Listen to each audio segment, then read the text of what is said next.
You know what it is, man. Hey, listen, we got Squid Game, 15 Things You Missed. If y'all have not seen the show, go watch it on Netflix. It go dummy. Gotta watch it.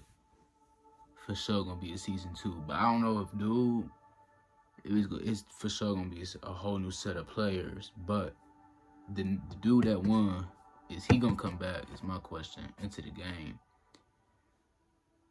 If he do, somehow he gonna survive or get out. Or he gonna win. I think he gonna win again. If he goes back to that game, he's gonna win again, guaranteed. Mark what I said on this video. The dude that won all the money, 456, goes to the game again, he's gonna win it again. Or option B, it's gonna be a whole new set wave of players. You could tell who the protagonist and antagonist is in the show, but hey, for sure, I'm gonna stop talking. We're gonna see what it do. When I first saw the promotions for Squid Game, I thought it was gonna be a lighthearted reality TV contestant show, kind of like Takeshi's Castle or something. But it was anything but, with the gritty battle royale having scenes that will haunt your dreams. Seriously, I'm still not over episode 6. The show, which has been a massive hit on Netflix, is packed full of Easter eggs, foreshadowing, hidden details, and behind-the-scenes trivia. Some of which...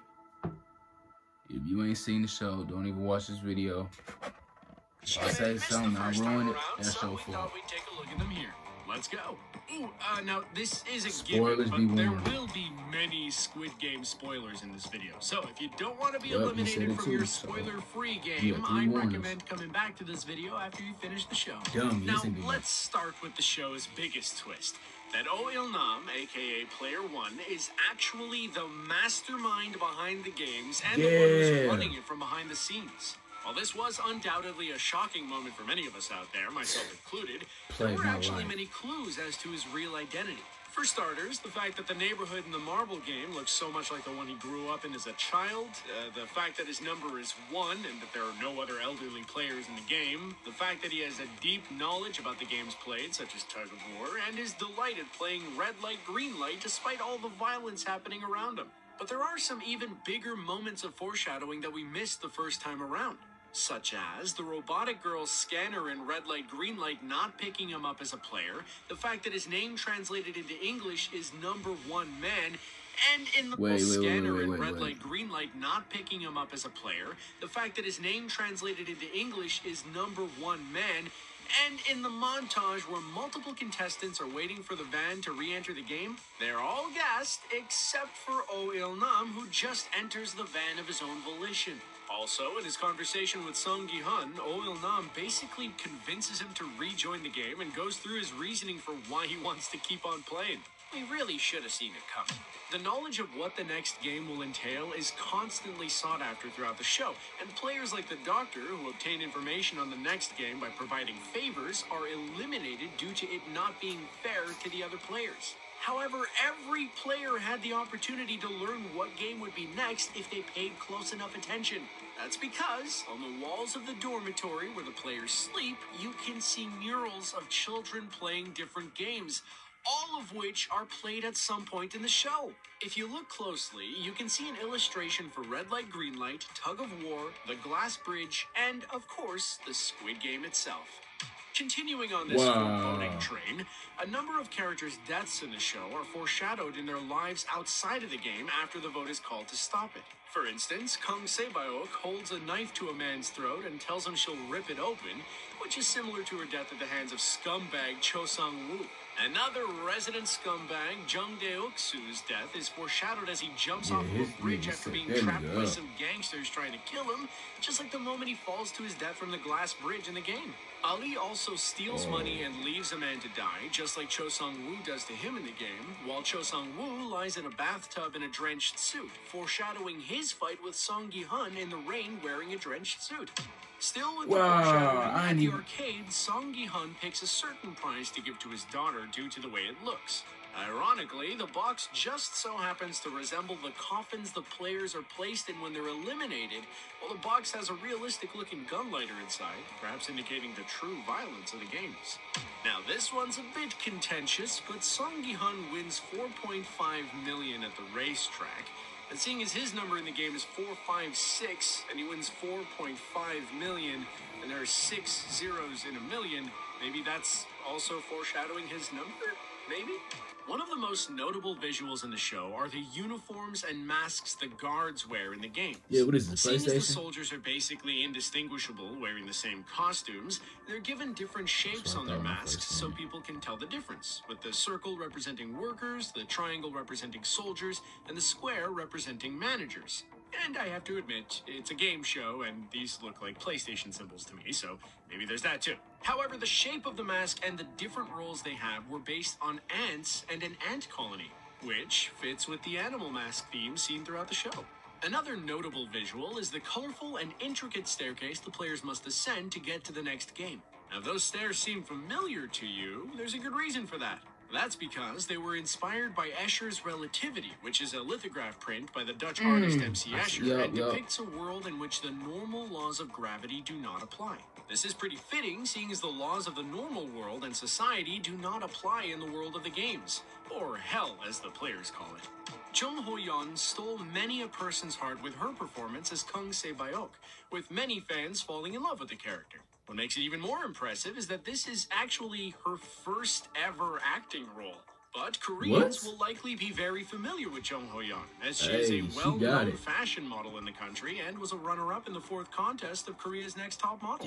Also, Lee Byung-hun, who plays the enigmatic frontman, is a well-established actor in Korea and has also appeared in a number of Hollywood movies such as The Magnificent Seven, G.I. Joe, and that's the same dude. Established actor in Korea and has also appeared in a number of Hollywood movies such as The Magnificent Seven, G.I. Joe, and Terminator Genesis. When it comes to the green jumpsuits the players wear, the show's creator, Hwang Dong-hyuk, was actually inspired by school uniforms and the outfits he used to wear as a kid. Initially, he was going to go all in on the school uniform aesthetic, but that would have included shorts, so instead opted to go with the green tracksuits, which were also picked so the red color of blood would pop on screen. The hot pink worn by the guards was picked as it's on the complete opposite side of the color wheel from the green, showcasing that the guards and players are on different teams and are opposites of one another.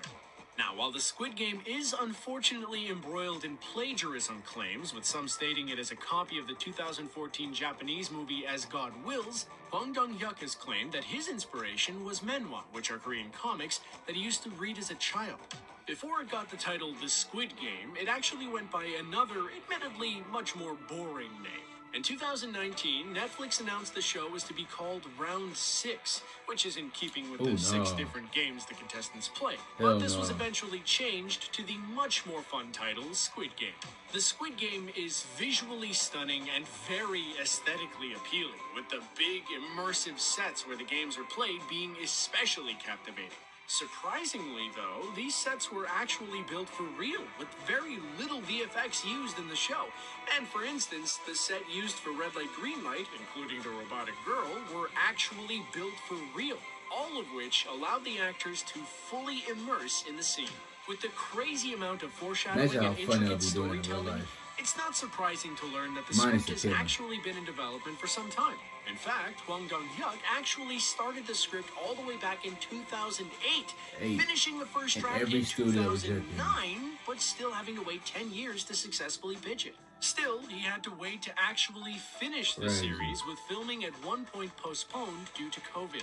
As we said, very little VFX were used in the show, and not only were the sets real, but the amount of contestants who played the game. For the Red Light, Green Light game, there are indeed 456 actors in the scene, instead of digitally inserting people into the scene in post. And finally, let's end on some goofs, shall we? What? One of the best goofs in the show comes down to a typo, as when the frontman reviews the former glass factory workers file during the bridge game, the file reads that he had been working in the factory from 1897 to 2000. Yes, I peeped. That's it, fucking right. Into his hundreds. Another goof comes when Gi-hun enters the password for a credit card, which he took from his mom secretly in the first episode, and enters 0426 as his birthday. Later on, we see his file in the frontman's room, and it says it's actually on Halloween. Whoops. While the season 2 has yet to his birthday. Later on, we see his file in the frontman's room, and it says it's actually on Halloween. Whoops. While the season 2 has yet to be confirmed, man, is he gonna play though? Is the question. Popular on Netflix in over 22 countries since its release, and has caused Korean media stock to go up by 50%. With season 1 ending on somewhat of a cliffhanger, expect us to be returning to the games very soon. Yes, sir. They better make one ASAP. That show worth $1 billion. $1 billion. I see it on revenue, man. It's crazy. Man, that dude thought he was stuck on that glass bridge.